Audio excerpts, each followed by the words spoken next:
ان کا یہ بیان لکھ لیا جائے گا اور ان سے باز پرس کی جائے گی۔ کہتے ہیں کہ اگر رحمان کو منظور ہوتا تو ہم ان کی بندگی نہ کرتے، ان کے پاس اس کا کوئی علم نہیں، وہ صرف اٹکل سے بات کرتے ہیں۔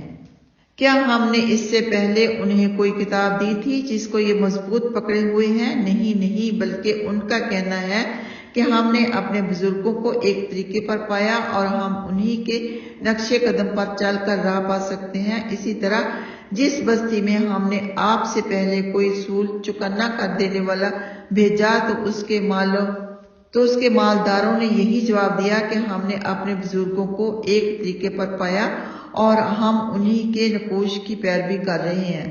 نبی نے فرمایا کہ اگرچہ میں تمہارے پاس تمہارے بزرگوں کے طریقے سے بہترین طریقہ لے کر آیا ہوں تو کہنے لگے ہم اس طریقے کے منکر ہیں جسے تم دے کر بھیجے گئے ہو۔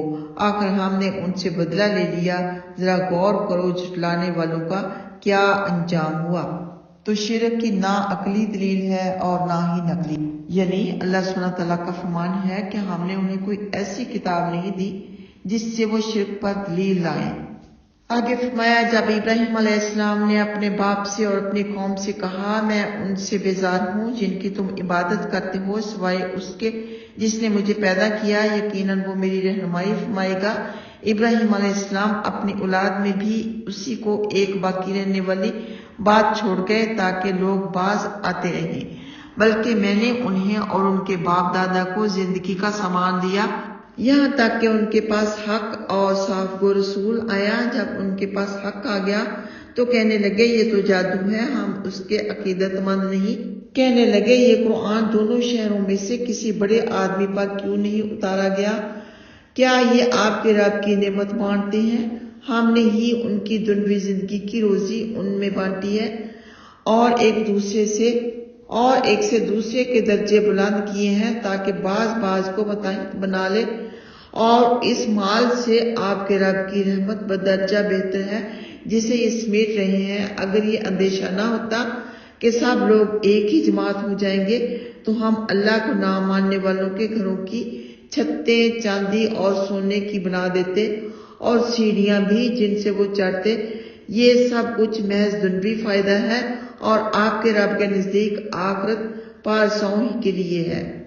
تو ان بے عقلوں کا یہ ماننا تھا کہ اگر قرآن اللہ کا کلام ہوتا تو مکہ یا طائف کے کسی رئیس پر اترتا جو کہ دنیوی اور جہت و عزت سے بھی مالا مال ہوتا اور اپنے اثر سے نشر و اشاعت بھی خوب کر سکتا۔ رئیس سے مراد ان کی ولید بن مغیرہ یا عروہ بن مسعود یا عمیر بن عمرو، عتبہ بن ربیعہ، حبیب بن عمرو یا کنانہ بن عمرو وغیرہ تھے۔ لیکن اللہ تعالیٰ تو یہ دیکھتا ہے کہ پارسا، پرہیزگار، کبھی نہ گناہ کرنے والا معصوم کون ہے۔ انہی کو نبوت ملتی ہے جنہوں نے کبھی کوئی گناہ نہیں کیا، کوئی تکبر نہیں کیا۔ یہ دولت، یہ دنیاوی عزت وغیرہ اللہ سبحانہ تعالیٰ کی نظر میں بہت ہی حقیر چیز ہے۔ آگے فرمایا جو شخص اللہ کی یاد سے اندھا بن جائے ہم اس پر ایک شیطان مسلط کر دیتے ہیں اور وہی اس کا ساتھی رہتا ہے، وہ انہیں سراسر راہ سے روکتے رہتے ہیں اور وہ اس خیال میں رہتے ہیں کہ ہم راہ یافتہ ہیں، یہاں تک کہ جب وہ ہمارے پاس آئے گا تو کہے گا کیا اچھا ہوتا میرے اور تیرے درمیان پورب پچھم جیسی دوری ہوتی، تو بڑا بدترین ساتھی ہے۔ آج تمہاری یہ بات کام نہ آئے گی جبکہ تم ظالم ہو، کیونکہ تم سب عذاب میں شریک ہو۔ کیا آپ بہرے کو سنا سکتے ہیں یا اندھے کو دکھا سکتے ہیں، اور اسے بھی جو صاف گمراہی میں ہو؟ اگر ہم آپ کو اٹھا بھی لیں تو بھی ان سے انتقام لینے والے ہیں، یا ہم نے جو کچھ ان سے وعدہ کیا ہے اسے آپ کو دکھا دیں تو یقیناً ہم ان پر قادر ہیں۔ آپ یہ وہی مضبوط پکڑ لیجئے جو آپ کی طرف اتری ہے، یقین مانیے آپ سیدھی راہ پر ہیں، اور یقیناً یہ قرآن خود آپ کے لیے بھی اور آپ کی قوم کے لیے بھی نصیحت ہے، اور عنقریب تم سے مواخذہ کیا جائے گا۔ آپ ان سب انبیاء سے جنہیں ہم نے آپ سے پہلے بھیجا ہے پوچھ لیجئے کہ کیا ہم نے اپنے علاوہ بھی معبود مقرر کیے ہیں کہ ان کی بندگی کی جائے تو جو اللہ تعالیٰ کے ذکر سے غافل رہتا ہے اس پر اللہ تعالیٰ شیطان کو مسلط کر دیتا ہے، یعنی شیطان کو چانس مل جاتا ہے اور وہ ہمیشہ اس پر غالب ہی رہتا ہے، اسے راہ ہدایت پر نہیں آنے دیتا، اسے ہمیشہ سیدھی راہ سے ہٹاتا رہتا ہے اور اسے اس بات کا بھی یقین دلا دیتا ہے کہ تم جس راہ پر چل رہے ہو وہی حق ہے، اس کی عقل پر پردہ ڈال دیتا ہے۔ آگے فرمایا ہم نے موسیٰ علیہ السلام کو فرعون اور اس کے سرداروں کے پاس ماں اپنے دلائل کے بھیجا تھا، انہوں نے کہا کہ میں رب العالمین کا پیغمبر ہوں، پھر جب وہ ان کے سامنے ہمارے دلائل لائے تو وہ ان پر بے ساختہ ہنسنے لگے، اور ہم انہیں جو بھی نشانی دکھاتے تھے وہ دوسری نشانی سے بڑھ چڑھ کر ہوتی تھی، اور ہم نے انہیں عذاب میں پکڑ لیا تاکہ وہ لوٹ آئیں، باز آ جائیں، بولے اے جادوگر ہمارے لیے اپنے رب سے دعا کر جس کا اس نے تجھ سے وعدہ کر لیا ہے، ہم ضرور راہ پر آ جائیں گے۔ پھر جب ہم نے ان سے عذاب ہٹا لیا اسی دم انہوں نے اپنا عہد توڑ ڈالا۔ تو حضرت موسیٰ علیہ السلام کو 9 بڑے معجزے دیے گئے، عصا کا سانپ بن جانا، ہاتھ کا روشن ہو جانا، 12 چشموں کا پھوٹ نکلنا۔ پہلے انہوں نے دلائل مانگے، معجزے مانگے، جب حضرت موسیٰ علیہ السلام نے معجزے دکھا دیے تو پھر ہنسنے لگے، مذاق اڑانے لگے، تکذیب کرنے لگے حضرت موسیٰ علیہ السلام کی۔ تو ایک تو نبی کو دکھ پہنچانا، دوسرے معجزے مانگنے کے باوجود ایمان نہ لے کے آنا، اللہ کا بہت بڑا غضب ہو جاتا ہے۔ پھر کیا آتا ہے؟ عذاب۔ ان پر ٹڈیوں کا عذاب آیا، ان پر جوؤں کا عذاب، مینڈکوں کا عذاب آیا، پیداوار کے نقصان ہوئے۔ جب ان پر کوئی عذاب آتا تو بے اقرار ہو کر آپ کے پاس آ کر آپ کی خوشامد کرتے اور مسلمان ہونے کا عہد کرتے، خوب روتے دھوتے، آپ کو ترس آ جاتا تو دعا کے لیے ہاتھ اٹھا دیتے اور عذاب ہٹ جاتا، یہ پھر حسب سابق سرکش ہو جاتے، پھر عذاب آتا، پھر تل ملا کر بھاگے بھاگے آپ کے پاس آتے، ہر دفعہ اپنے مسلمان ہونے کا وعدہ کرتے اور یہ بھی کہہ دیتے کہ اسرائیلی آپ کے ساتھ کر دیے جائیں گے۔ پھر جب آپ کی دعا سے عذاب ٹل جاتا تو پھر وہی سرکشی ہوتی اور وہی ادم مچاتے، نہ وعدہ شکنی کی پرواہ ہوتی اور نہ قول و اقرار کا خیال، جیسے کہ اس سے پہلے بھی قرآن پاک میں کئی دفعہ گزر چکا۔ لوگوں کے لیے مثالیں اللہ سبحانہ تعالیٰ نے بیان کی تاکہ لوگ غور و فکر کریں، سمجھ جائیں۔ آگے فرمایا فرعون نے اپنی قوم میں ڈھنڈورا پٹوایا اور کہنے لگا بھائیو کیا مصر کا علاقہ میرا نہیں اور میرے نیچے یہ نہریں بھی بہہ رہی ہیں؟ کیا تم دیکھتے نہیں؟ بلکہ میں اس شخص سے بددرجہ بہتر ہوں جو حقیر ہے اور صاف بیان بھی نہیں کر سکتا۔ اس پر سونے کے کنگن کیوں نہیں ڈال دیے گئے یا سب باندھ کر اس کے پاس فرشتے کیوں نہیں آئے؟ اس نے اپنی قوم کو بیوقوف بنایا اور انہوں نے اس کا کہنا مان لیا۔ یقیناً یہ سب کے سب نافرمان تھے۔ پھر جب انہوں نے ہمیں غصہ دلایا تو ہم نے انہیں گیا گزرا اور پچھلے لوگوں کے لیے نمونہ بنا دیا۔ اور جب مریم کے بیٹے کی مثال بیان کی گئی تو اس سے بے ساختہ آپ کی قوم چیخ پڑی، کہنے لگے کیا ہمارے دیوتا اچھے ہیں؟ یا وہ آپ سے ان کا یہ بیان کرنا صرف جھگڑے کی بنا پر تھا، بلکہ یہ قوم ہے ہی جھگڑالو، وہ صرف ایک بندہ ہے جس پر ہم نے انعام کیا تھا اور اسے اسرائیلیوں کے لیے اپنی قدرت کا نشان بنایا تھا۔ اگر ہم چاہتے تو تمہارے بجائے فرشتے بھیج دیتے جو زمین میں جانشین بنتے۔ یقین مانو وہ قیامت کی ایک نشانی ہے، لہٰذا تم قیامت میں تردد نہ کرو اور میری پیروی کرو، یہی سیدھی راہ ہے۔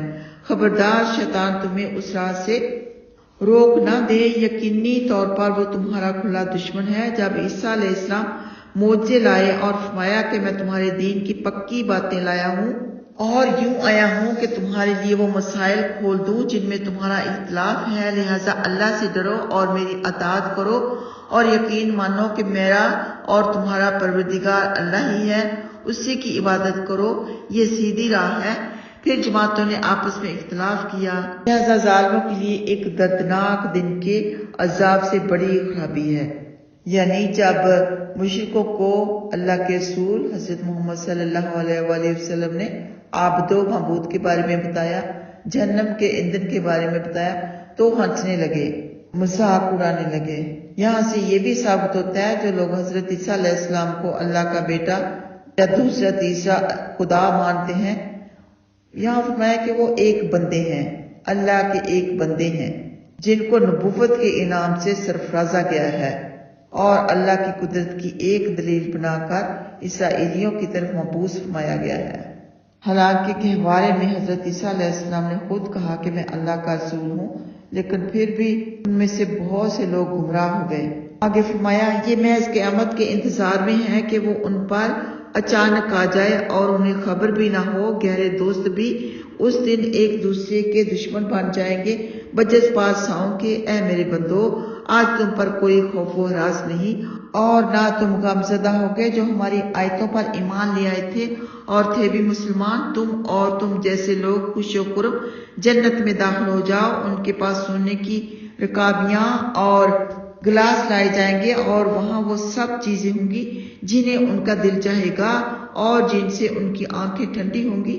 تم اس میں ابدالآباد تک رہو گے۔ یہی وہ بہشت ہے جس کے تم اپنے اچھے عملوں کے سبب سے وارث بنائے گئے ہو۔ اس میں تمہارے لیے بہت کچھ میوے ہیں جن کو تم کھاتے رہو گے۔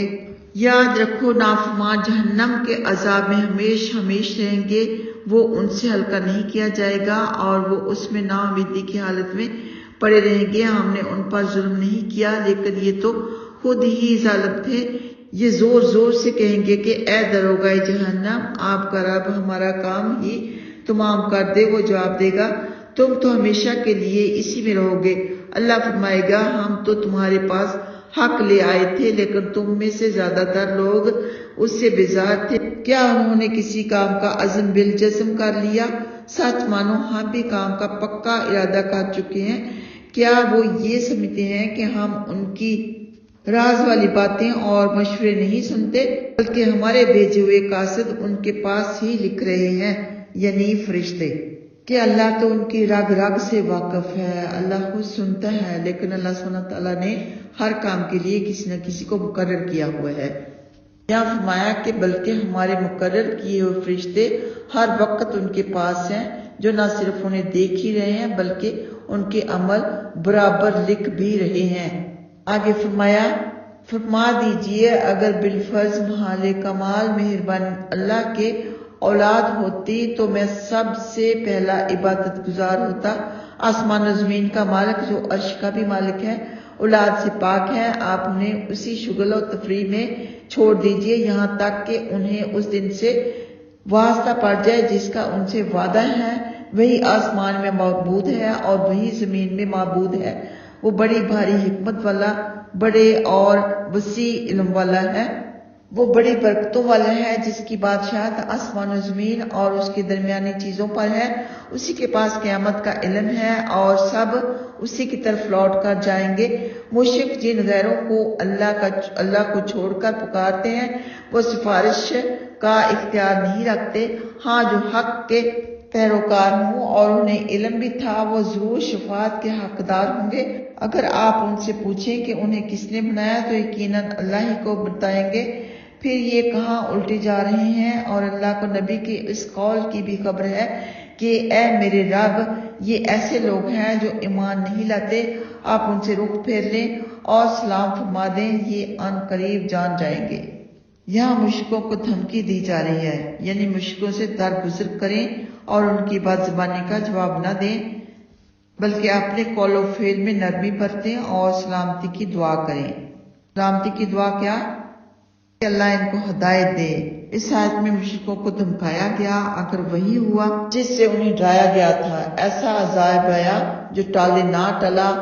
بدر میں بڑوں کا فیصلہ ہو گیا، دین کا بول بالا ہوا اور مشرکین کا منہ کالا ہوا، اور دین کی روشنی مکہ سے نکل کر ہر طرف پھیل گئی، اور دن بدن مسلمان غالب و قوی ہوتے چلے گئے۔ اللہ کے دین میں بے شمار لوگ فوج در فوج آنے لگے اور مشرق و مغرب نور اسلام سے جگمگا اٹھا۔ لوگ دھڑا دھڑ مسلمان ہونے لگے، اور جنہیں اللہ سبحانہ تعالیٰ نے ہدایت دینی ہوتی ہے، جو اچھے کام کرتے ہیں، نیک کام کرتے ہیں اور فکر کرتے ہیں، انہیں اللہ سبحانہ تعالیٰ ہدایت دے ہی دیتا ہے۔ بہت سے لوگ آج کل بھی مسلمان ہو رہے ہیں، انہیں حق بات سمجھ میں آ رہی ہے، اور بہت سے مسلمان ہو کر بھی بس ایسے ہی ہیں کہ کوئی تو شرک میں مبتلا ہے، کوئی بدعت کی باتیں کرتا رہتا ہے یا کوئی بدعت میں مبتلا ہے۔ اس کے علاوہ اور بھی بہت سے کام ہیں جو کہ اسلام میں جائز نہیں ہے، مسلمان ہونے کے باوجود کیے جا رہے ہیں۔ اللہ سبحانہ تعالیٰ ہم سب کو اور ان سب کو صحیح دین کی ہدایت دے، دین کے مطابق زندگی گزارنے کی توفیق عطا فرمائے۔ الحمدللہ اللہ سبحانہ تعالیٰ کے فضل و کرم کے ساتھ ہماری سورہ زخرف مکمل ہوئی۔ اللہ سبحانہ تعالیٰ قبول فرمائے، غلطی کوتاہی معاف فرمائے، آمین اللہم آمین۔ اس کے آگے ہے سورہ دخان۔ یہ ترتیب کے لحاظ سے 44 سورت اور نزول کے لحاظ سے 64 سورت ہے اور یہ مکی سورت ہے۔ اس میں 59 آیات اور 3 رکوع ہیں۔ بسم اللہ الرحمن الرحیم، حامیم والکتاب المبین، انا انزلناه فی لیلۃ مبارکۃ انا کنا منذرین۔ حامیم حروف مقطعات ہیں، ان کا علم، ان کے معنی اللہ ہی کو معلوم ہے۔ اللہ تعالیٰ نے آگے فرمایا، اس واضح کتاب کی قسم، ہم نے اسے برکت والی رات میں اتارا ہے، ہم ہی چوکنا کر دینے والے ہیں۔ اسی رات میں ہمارے حکم سے ہر حکمت والا کام طے کیا جاتا ہے۔ آپ کے رب کی مہربانی سے ہم ہی پیغمبر بنا کر بھیجتے ہیں۔ اللہ ہی خوب سننے والا اور خوب جاننے والا ہے، جو آسمان و زمین کا اور ان کی درمیانی چیزوں کا رب ہے۔ اگر تم یقین کرنے والے ہو، اس کے سوا کوئی حقدار عبادت نہیں، وہی جلاتا اور مارتا ہے اور وہی تمہارا اور تمہارے بزرگوں کا رب ہے۔ اور احادیث سے معلوم ہوتا ہے کہ شب قدر رمضان کے اخیر عشرے کی کسی رات میں پڑتی ہے۔ شب قدر کی خصوصیت یہ ہے کہ اس رات میں ہر پکی بات کا فیصلہ کر دیا جاتا ہے، یعنی ہر کام لوح محفوظ سے لکھنے والے فرشتوں کو دے دیا جاتا ہے اور سال بھر کے تمام اہم کام جیسے عمر، روزی اور موت وغیرہ اسی رات میں طے پائے جاتے ہیں۔ یعنی یہ سب کچھ ہمارے حکم سے ہوتا ہے۔ ہم یہ رسول بھیجتے ہیں تاکہ وہ اللہ کے احکام اللہ کے بندوں کو سکھائیں۔ آگے فرمایا، بے شک وہ شک میں اور کھیل میں مصروف ہیں، آپ اس دن کا انتظار کیجئے جبکہ آسمان ایک ظاہر دھواں لائے جو لوگوں پر چھا جائے، یہ درد بھرا عذاب ہے۔ اے ہمارے رب، ہم سے یہ عذاب ہٹا، ہم ضرور ایمان لے آئیں گے۔ انہیں آپ یہ نصیحت کہاں، حالانکہ ان کے پاس نمایاں شان والا رسول آ چکا۔ پھر انہوں نے اس سے منہ پھیر لیا اور بولے کہ یہ تو سکھایا پڑھایا ہوا پاگل ہے، ہم کچھ دیر کے لیے یہ عذاب ہٹا دیں گے تو تم پھر اسی حالت پر لوٹ آؤ گے۔ وہ دن یاد کرو جس دن ہم بڑی سختی سے پکڑیں گے اور بدلہ لے کر ہی چھوڑیں گے۔ تو یہاں پر کافروں کو دھوئیں کا ڈراوا دیا جا رہا ہے، دھوئیں والے دن کا، یعنی حق آ چکا، ظلمت چھٹ گئی، مگر کافر اب بھی شک میں ڈوبے ہوئے ہیں اور دین کو مذاق میں اڑا رہے ہیں۔ آپ انہیں دھوئیں والے روز سے آگاہ فرما دیں جس دن آسمان پر سخت دھواں چھا جائے گا۔ ایک روایت میں ہے کہ صحابہ کرام رضی اللہ تعالیٰ عنہ میں قیامت کا ذکر چھڑا ہوا تھا کہ آپ تشریف لے آئے اور فرمایا، 10 علامتوں سے پہلے قیامت نہیں آئے گی: سورج کا مغرب سے نکلنا، دخان، یاجوج ماجوج کا ظہور، حضرت عیسیٰ علیہ السلام کا اترنا، دجال کا نکلنا، مشرق، مغرب اور جزیرہ عرب میں زمین کا دھنس جانا، عدن سے آگ کا نکل کر لوگوں کو اکٹھا کرنا اور دن رات ان کے ساتھ رہنا جب تک کہ اکٹھے نہ ہو جائیں۔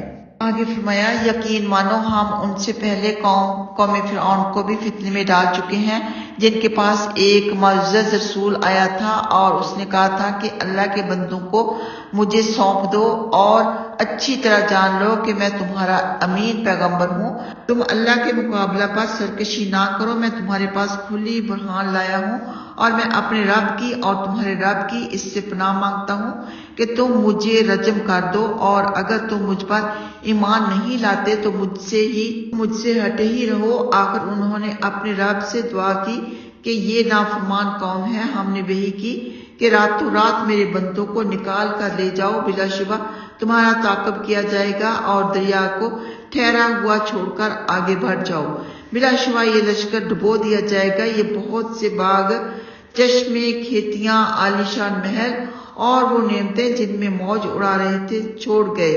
اسی طرح ہوا، ہم نے دوسری قوم کو ان چیزوں کا وارث بنا دیا۔ پھر نہ تو ان پر آسمان و زمین روئے اور نہ انہیں ڈھیل ملی۔ ہم نے اسرائیلیوں کو سخت ذلت والے عذاب سے چھڑا دیا جو فرعون کی جانب سے تھا، واقع وہ سرکش اور حد سے آگے پھلانگنے والوں میں سے تھا، اور ہم نے دیدہ دانستہ انہیں جہان والوں پر فوقیت دی، اور ہم نے انہیں ایسی ایسی نشانیاں دی جن میں کھلم کھلا امتحان تھا۔ اللہ سبحانہ تعالیٰ نے ان کی ساری دولت و حشمت اور حکومت و سلطنت اسرائیلیوں کو دے دی۔ ان کے تکبر کی وجہ سے، نافرمانیوں کی وجہ سے، رسول کا مذاق اڑانے کی وجہ سے ان سے سب کچھ چھین لیا گیا اور انہیں تباہ و برباد کر دیا گیا۔ فرمایا ان کی حسرت ناک موت پر زمین و آسمان تک نہ روئے، اس لیے کہ ان ازلی پاپیوں کے پاس کون سے نیک عمل تھے جو آسمان پر چڑھتے تھے اور اب چڑھنے بند ہو گئے، جس کی وجہ سے آسمان روتا یا زمین روتی۔ فرمایا انہیں اچانک پکڑ لیا، مہلت ہی نہیں دی گئی۔ نبی پاک صلی اللہ علیہ وسلم نے فرمایا ہر انسان کے لیے آسمان میں 2 دروازے ہیں، ایک سے روزی اترتی ہے اور ایک سے عمل چڑھتے ہیں۔ جب یہ مر جاتا ہے اور ان دروازوں سے عمل اور رزق کا چڑھنا اترنا بند ہو جاتا ہے تو یہ روتے ہیں۔ پھر آپ نے یہ آیت پڑھی تو مطلب یہ کہ فرعونیوں کے غرق ہونے کی وجہ سے نہ تو زمین روئی، کیونکہ زمین پر وہ بھاری تھے، زمین پر گناہ کرتے تھے، متکبر ہو کر چلتے تھے، اور آسمانوں کو بھی رونے کی ضرورت نہیں تھی، گنہگاروں کے لیے کون سا آسمان روتا ہے۔ لیکن اس حدیث کے مطابق اگر کوئی نیک فوت ہو جاتا ہے تو زمین کو بھی افسوس ہوتا ہے اور آسمانوں کو بھی، جہاں پر نیک عمل چڑھتے ہیں اور وہ چڑھنے بند ہو جاتے ہیں۔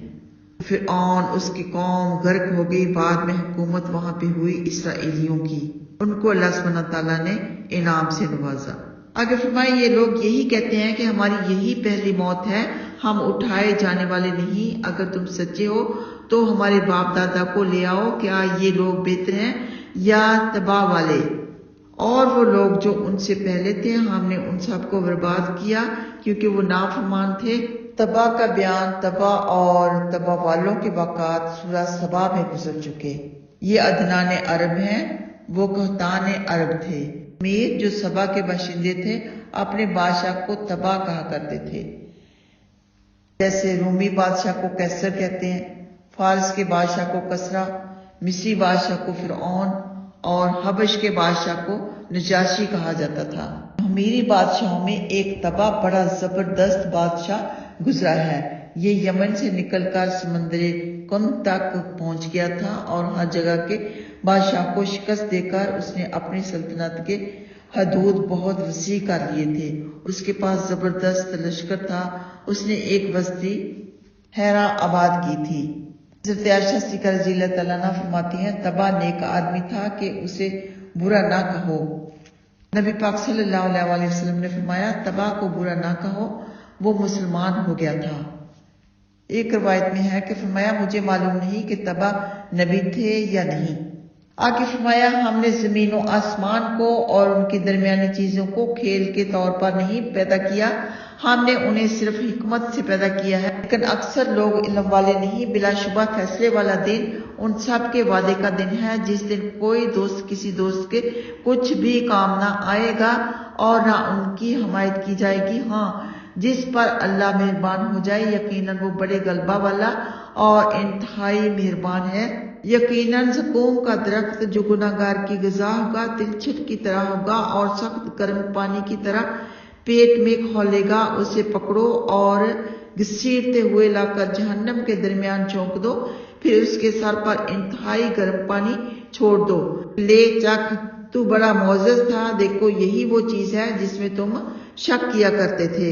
یہ قیامت کے دن مشرکوں کو جو سزائیں ملیں گی ان سزاؤں میں سے یہ بھی بہت بڑی سزا ہوگی کہ زقوم کا درخت ان کی غذا ہوگا۔ یہ کھانا تلچھٹ کی طرح کا ہوگا جو اپنی حرارت، کڑواہٹ، بدمزگی اور نقصان کی وجہ سے پیٹ میں ہانڈی کی طرح کھولتا ہی رہے گا۔ اللہ تعالیٰ جہنم کے داروغہ کو حکم دے گا کہ اس بے ایمان کو پکڑ لو، فوراً 70,000 فرشتے لپکیں گے، ان کے سروں پر جہنم کا جوش مارتا ہوا پانی ڈالا جائے گا جس سے ان کی کھالیں اور پیٹ کے تمام اعضاء نکل پڑیں گے۔ نیز انہیں فرشتے لوہے کے گرزوں سے ماریں گے جن سے ان کے دماغ پھٹ جائیں گے، پھر اوپر سے یہ سخت گرم پانی ڈالا جائے گا، یہ پانی ہڈی سے کھال کو علیحدہ کر دے گا، آخر کار آنتیں کاٹتا ہوا پنڈلیوں تک آ جائے گا۔ اللہم اجرنا من النار اللہم لا تجعلنا منہم۔ یا رب العالمین، اس ہولناک عذاب سے ہم سب کو محفوظ رکھنا، اپنا فضل و کرم فرمانا۔ اس درخت کو زقوم بھی کہا جاتا ہے اور توہر بھی کہا جاتا ہے۔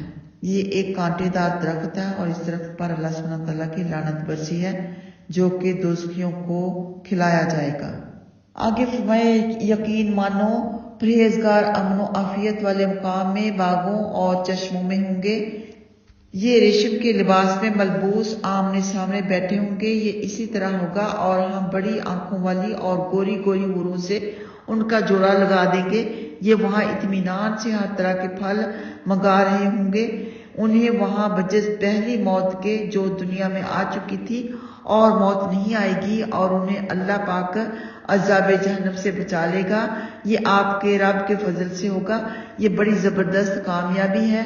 ہم نے قرآن پاک آپ کی زبان میں آسان کر دیا تاکہ یہ نصیحت مان لیں، آپ بھی منتظر رہیں اور یہ بھی انتظار میں ہیں۔ یہاں پر توحید پرستوں کے لیے عیش کی خوشخبری ہے، جنت کی خوشخبری ہے، اور آخر میں نہ ماننے والوں کو دھمکی دی گئی ہے، یعنی اب بھی اگر لوگ اسے نہ مانیں اور جھٹلائیں، یعنی یہ خوشخبریاں سننے کے باوجود نہ مان لیں اور جھٹلائیں، تو آپ انہیں متنبہ کر دیجئے کہ آؤ ہم تم دونوں انتظار کریں اور دیکھیں اللہ کی طرف سے کس کی تائید ہوتی ہے، کس کا بول بالا ہوتا ہے اور کسے دنیا اور آخرت ملتی ہے۔ نتیجہ یہ ہے کہ آپ بالکل بے فکر رہیں، آپ ہی کامیاب ہوں گے اور آپ کے مخالف غارت و تباہ ہوں گے۔ یا رب العالمین، اس ہولناک عذاب سے ہم سب کو محفوظ رکھنا، اپنا فضل و کرم فرمانا۔ اس درخت کو زقوم بھی کہا جاتا ہے اور توہر بھی کہا جاتا ہے۔ یہ ایک کانٹے دار درخت ہے اور اس درخت پر اللہ سبحانہ تعالیٰ کی لعنت برسی ہے۔